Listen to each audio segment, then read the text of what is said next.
जय श्री राधे राधे राधे साथियों मैं आपको आज उस ग्रंथ की ओर ले चल रहा हूँ जिस ग्रंथ में अभी जो प्रश्न किया था साथियों ने मेरे ने उस प्रश्न का उत्तर छिपा हुआ है साथियों।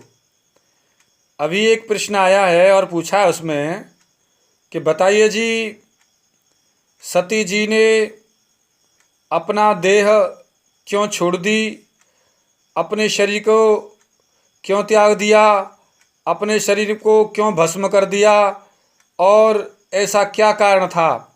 तो साथियों आपने बहुत ही सुंदर प्रश्न किया है। मैं आपके प्रश्न का उत्तर देने के लिए जा रहा हूं और वो दिव्य प्रश्न है साथियों। अगर आप मेरे चैनल पर नए हैं, सब्सक्राइब नहीं किया तो कर लीजिए। साथियों मैं आपके प्रश्न का उत्तर देने के लिए जा रहा हूं। चलते हैं साथियों आपके प्रश्न का उत्तर देने के लिए इस ग्रंथ से, और ग्रंथ का उत्तर मैं देने के लिए जा रहा हूं साथियों। ये ग्रंथ श्लोक शास्त्रों सहित इसके बाद में भी कोई प्रमाण नहीं मांगेगा। मैंने इससे पहले जो श्लोक दिखाकर वीडियो बनाई है, आज तक किसी का कमेंट नहीं आया। कमेंट इसलिए नहीं आया, उन्हें पता है ऐसी सच्चाई ईमानदारी दुनिया में नहीं है। किसके पास काट है, कौन काट सकता है मेरी इस ईमानदारी को जो शास्त्रों में प्रमाण लेकर चलता हूँ मैं। तो साथियों इसी के साथ में आपके प्रश्न का उत्तर देने के लिए जा रहा हूँ। चलिए तो साथियों एक बार यहाँ पर ब्रह्मा जी ने और जो आदिशक्ति चंडिका थी उनकी स्तुति की, और ये लिखा हुआ है यहाँ पर। ये इधर ब्रह्मा जी कह रहे हैं, और ब्रह्मा जी ने आकर यहाँ पर पिछले इधर बहुत ही दिव्य देवी की स्तुति की है। और ये तो ब्रह्मा जी कह रहे हैं, ब्रह्मा जी ने ये लिखा हुआ है यहाँ पर, ये आया है। ब्रह्मा जी ने कहा उत्तम ब्राह्मण के पुत्र, इसलिए यहाँ पर चले जाने के बाद में मैंने सावधानी से सुनो। और ये कहा है कि मैंने शिव जी की प्रिया दुर्गा जी की सना स्तुति करने लगा। तो ज़बरदस्त स्तुति करते रहे कितने समय तक पता नहीं। उसके बाद में यहाँ पर ये आया है कि चंडिका मेरे प्रत्यक्ष प्रकट हो गई। चंडिका देवी ब्रह्मा जी के सामने प्रकट हो गई, और उस समय ब्रह्मा जी ने चंडिका जी की बड़ी दिव्य स्तुति की है यहाँ पर। और ये श्लोक बता रहा है सततम शिव पत्नी नमस्तुते, और ये बड़ी दिव्य स्तुति है। बड़े श्लोकों में साथियों बहुत ही दिव्य स्तुति की गई है यहाँ पर। और स्तुति करने के पश्चात में बहुत ही तो चंडिका बोली, ब्रह्मा जी मैं आपकी स्तुति से प्रसन्न हूँ, आप बोलिए क्या चाहते हैं, क्या मांगते हैं, आप बताइए। तो उस समय ब्रह्मा जी कह रहे हैं, यहाँ पर ये आया है, ये इधर ये ब्रह्मा जी ने कहा, हे देवी हे महिषानी मेरे ऊपर कृपा कर आप सुनिए। कुछ जानने वाली आपकी आज्ञा से मैं अपने मनोरथों को सिद्ध करने के लिए आपसे कहता हूँ। यहाँ बताया है कि, और मैं आपसे पहले ये बताना चाहता हूँ कि आप यहाँ ये लाइन आई है कि आप शिव जी की पत्नी हो जाइए, दक्ष की कन्या होकर शिव जी की पत्नी हो जाइए, जिससे शिव जी की आगे की लीला हों, और जब होंगी तो उसके बाद में राक्षस आदि मारे जाएंगे। तो आप इस तरीके से यहाँ पर ब्रह्मा जी ने बड़ी दिव्य स्तुति की है। और दिव्य स्तुति के करने के पश्चात में और ब्रह्मा जी दक्ष जी के पास गए हैं, और उससे पहले देवी कह रही हैं मैं तैयार हूँ, आपकी इच्छा की पूर्ति करूँगी और आपको वरदान देती हूँ कि मैं दक्ष की पुत्री हो जाऊँगी, और जाइए आपको मैंने वरदान दिया। तो उस समय वरदान देकर चंडिका देवी अंतर्ध्यान हो गई, और उधर ब्रह्मा जी दक्ष के पास जाते हैं और समझाते हैं कि आपकी पुत्री के रूप में देवी माता अवतरित होंगी, आप तपस्या करो। तो ब्रह्मा जी के कहने से दक्ष जी जंगल में जाकर तपस्या करते हैं, चंडिका की ज़बरदस्त तपस्या करते हैं, भयंकर तपस्या करते हैं। और तपस्या करने के पश्चात में देवी प्रकट होती हैं। साथ ही आपके प्रश्न का उत्तर यहाँ छिपा हुआ है, मैं उसे बताने के लिए जा रहा हूँ। और जब प्रकट होती हैं तो दक्ष जी उनकी दिव्य स्तुति करते हैं। और दक्ष जी कह रहे हैं यहाँ पर, दक्ष ने कहा, ये आ गया ये साथी यहाँ आ गए। दक्ष जी ने कहा, हे जगदम्बा, हे महामाया, आपका अवतार, आपका परमात्मा के पूर्ण अवतार हैं। अभी तक ये लिखा हुआ है यहाँ पर ये साथियों, अभी तक आपका अवतार नहीं हुआ था। उनकी पत्नी कौन होती है, क्या है, ये सब मुझे बताइए और किस तरीके से आप मेरी कन्या हो जाइए और कन्या होकर शिव जी की पत्नी हो जाइए। तो इस तरीके से स्तुति कर रहे हैं। स्तुति करने के पश्चात देवी माता कह रही हैं, ये देवी माता ने कहा है, हे दक्ष प्रजापति, तुम मेरी बात सुनो, मैं तुमसे सत्य कह रही हूँ। मैं प्रसन्न होने पर सब कुछ दे सकती हूँ। मैं तुम्हारी भक्ति के वश में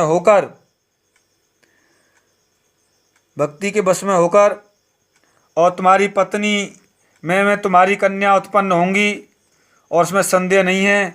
आपने बड़ा कठोर तप किया है, इसलिए मैं भी तप करूंगी, और उसके बाद में मैं शिव जी की पत्नी के रूप में, तो यहाँ पर बता दिया है कि मैं शिव जी की पत्नी के रूप में हो जाऊंगी। लेकिन एक बात और है।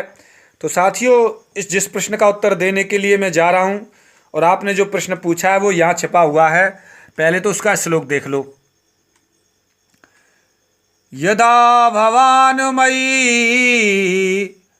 पुनर्भवे न मदा मंदादरस्तदा देहम त्यक्षे निजम सत्यम स्वात्मन्यस्यम्य तवेतरम। यहाँ पर ये श्लोक आया साथियों। तो उस समय देवी मैया कह रही हैं, मैं शिव जी की पत्नी बनूंगी जरूर, लेकिन आपसे एक शर्त है पिताजी। बनेंगे आप मेरी, आप, क्योंकि मैं दक्ष की पत्नी से उत्पन्न होंगी, मैं दक्ष की पत्नी से उत्पन्न होंगी, तो आप मेरे पिता कहलाएंगे। लेकिन उससे पहले कि मेरी शर्त है, क्योंकि मैं आपकी पुत्री जब भी बनूंगी कि जब मेरी आप शर्त पूरा करेंगे। मैं ठीक है कहिए।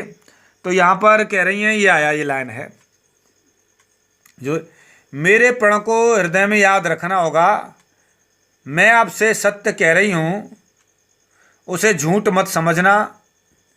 यदि आप कन्या के रूप में जन्म लेने पर मेरा निरादर करेंगे, यदि आप कन्या रूप में जन्म लेने पर मेरा निरादर करेंगे, मैं जिस समय आपकी पुत्री हो जाऊंगी और उस समय आप मेरा निरादर करेंगे, तो समझिए क्या होगा। करेंगे तो मैं अपने शरीर को छोड़ दूंगी, ये लिखा हुआ है, मैं अपने शरीर को छोड़ दूंगी, क्योंकि मैं सदैव अपने ऊपर निर्भर रहती हूँ। हे प्रजापति, प्रत्येक सृष्टि करने के लिए वरदान आपको दे दिया है। मैं आपकी पुत्री होकर शिव की पत्नी बनूंगी। तो साथियों, आपने जो प्रश्न किया था वो यही उत्तर है कि सती ने शरीर क्यों छोड़ दिया था, दक्ष की कन्या ने शरीर क्यों छोड़ दिया था। ये वरदान, ये प्रतिज्ञा देवी मैया ने की थी दक्ष से जन्म लेने से पहले।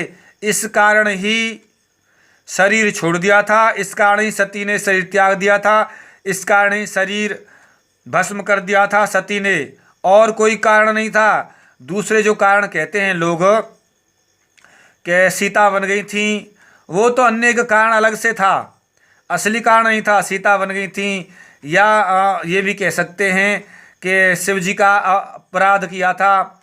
शिव जी का अपराध करने के कारण अपराध नहीं सहन करना चाहिए, इस कारण भी शरीर छोड़ दिया था। वो दोनों मुख्य कारण नहीं है। मुख्य कारण यह है जो जन्म लेने से पहले ही वरदान दिया था कि यदि आप, ये लिखा, यदि आप कन्या के रूप में जन्म लेने पर मेरा निरादर करेंगे पिताजी, मैं यह शरीर छोड़ दूंगी। तो ये पहले जन्म लेने से पहले, सती बनने से पहले देवी ने ये प्रतिज्ञा कर दी थी कि आप मेरा निरादर करेंगे तो मैं शरीर छोड़ दूंगी। तो इसी कारण से दक्ष ने निरादर किया था, और इस कारण से सती जी ने शरीर छोड़ दिया था साथियों। यही रहस्य था मुख्य, और कोई रहस्य नहीं था। वो रहस्य मुख्य रहस्य नहीं कहलाए जाते, मुख्य रहस्यों में नहीं आते, वो पीछे की बात है। वो तो कारण बना ही था, निरादर का कारण बना था, लेकिन निरादर पर शरीर नहीं छोड़ा जाता। तो इस कारण से उनकी जो प्रतिज्ञा थी पहली, वो प्रतिज्ञा थी, इसलिए साथियों जिस प्रतिज्ञा को पूरा करने के लिए देवी मैया ने शरीर छोड़ दिया था अपना, क्योंकि उन्होंने जन्म लेने से पहले कह दिया था, यदि आप कन्या के रूप में जन्म लेने पर मेरा निरादर करेंगे तो मैं अपने शरीर को छोड़ दूंगी। तो साथियों आपके प्रश्न का उत्तर पूरा हुआ और यहाँ पर मैंने आपको पूरा बता दिया है। इस कारण से साथियों पूरा वृतांत हुआ और जो प्रश्न का उत्तर देने जा रहा था, ये प्रश्न का उत्तर पूरा हुआ साथियों। मिलता हूँ साथियों मैं किसी एक विशेष गहरे रहस्य के साथ में। तब तक के लिए जय श्री राधे राधे, जय श्री राधे राधे राधे, जय श्री राधे।